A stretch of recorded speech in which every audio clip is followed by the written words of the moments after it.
नमस्कार, आपण पाहतात धाडस मराठी न्यूज।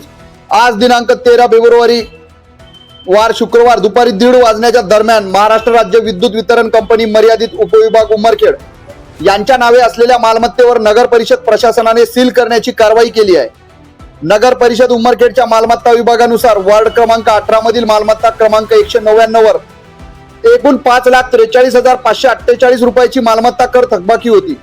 महाराष्ट्र नगर परिषद अधिनियम 1965 च्या कलम 150 अन्वये मे 2025 मध्ये मागणी देयक देण्यात आले होते।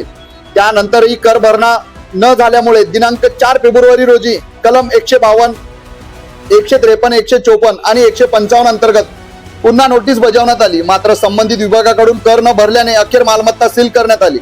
या कारवाई दरम्यान MSEBचे सर्व कर्मचारी काही वेळ कार्यालयाबाहेर आले होते। तसेच उमरखेड शहरातील विद्युत पुरवठा काही काळासाठी ठप्प झाला होता।